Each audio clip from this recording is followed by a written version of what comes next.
Hi, I'm Susan, and this is Christina. Hello. We're here in Oklahoma, and today we're making a video about smoke alarms and family fire drills. This is about home fire safety. Protecting you and your family from fires is very important, but it's not hard. It's important that you have a smoke alarm that works and have batteries that are good. And you also need some alert equipment that will wake you up at night. The family fire drills need to be planned and practiced. You should also know how home fires happen and where they tend to happen and what to do to prevent them. We made our first home fire safety video for the deaf back in 2006, and now we're updating the video.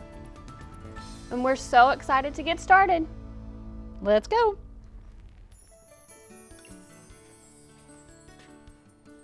Hello? Hi, I'm Tom Hughes. I'm here from the university to install your home fire safety equipment. I've been expecting you. I'm Rhonda. Please Hi, come on in. thank you very much.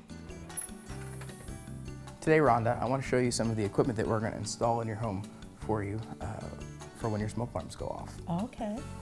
This device here we'll put next to your bed, and it's called a Lifetone, and it listens for smoke alarms to go off, and when it does, it retransmits a low frequency alarm, and it also has a bed shaker that'll shake your bed to let you know that the smoke alarms are going off in case you can't hear them. Will I be able to hear the low frequency since I'm hard of hearing? Yes, absolutely. It's loud. It's one of the last frequencies of hearing that most people lose, so hopefully that'll wake you up.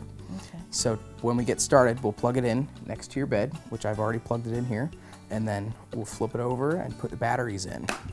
It comes with 4 D-cell batteries, and there's a little diagram inside here showing you which direction to put them in.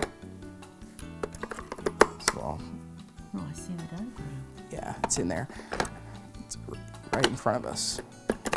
So we get the 4 in, pop the back cover back on. Okay, excellent. Now it's flashing the word test. Before we can get it all set up, we need to make sure it's ready for the smoke alarm and it can hear it and they'll work together. So we want to hit the red button on the back that says test silence. Okay. And we want to make sure it's going to go through its test cycle. While it's getting that ready, I will plug in the bed shaker. Which here, if you hold that.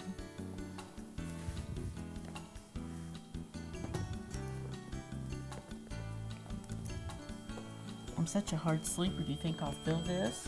Definitely will. Scientific studies have shown that's the most effective way to wake people up is with the bed shaker. Okay. So as soon as this is done, it'll start to flash the word test again. Okay, now it's ready for us to test your smoke alarm. Okay. So we're going to go to the smoke alarm that we put up in your house that's furthest away from this, so it makes sure it can hear it. So it has to listen for the 3 beep pattern. If you have smoke alarms in your home that don't make that, they might be older than 10 years and you'll need to replace those. Okay. But this alarm we know works with it. So I'm going to set this alarm off and it'll be loud here. Just a second. Oh my goodness, it's very loud. Sure is.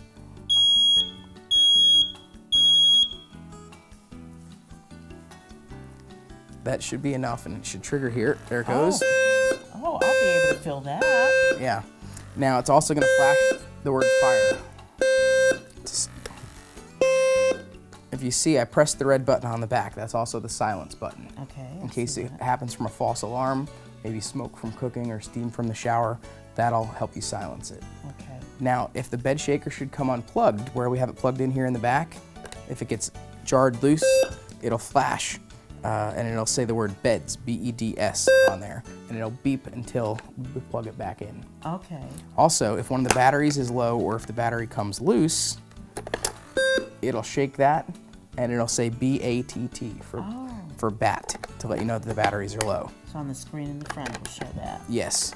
Now also, if it didn't pass the test, which it did because it alerted it, everything on the display would say 888. It lights everything up. And then you have to start the test over again. Okay. And if it doesn't pass it a second time, you might need some new smoke alarms. Who would I call? You can call your local fire department, or you can also get them at local home improvement stores or stores like that. But I would have to have someone come in and install them for me again. Well, the ones that we're going to install, we know work with it. But if you have this from someone else has given this to you, or if you bought this from the manufacturer, you just have to get your own for that. Okay. How often do I test it? That's great. You can test this once a week by pressing the red button on the back. Okay. And you should test your smoke alarms once a month. Once a month, okay. Okay, now that we've got the unit plugged in, the next thing I want to do is put the bed shaker between the box spring and the mattress. Okay. Does it matter where you place it? That's a great question. I'm going to put it towards the head of the bed just to make sure you'll feel it when it goes off. Okay. Okay, now if you want to sit on the bed, I'm going to go to the smoke alarm that's on the other side of the house, and we'll set up the test just like we did in the living room. Okay.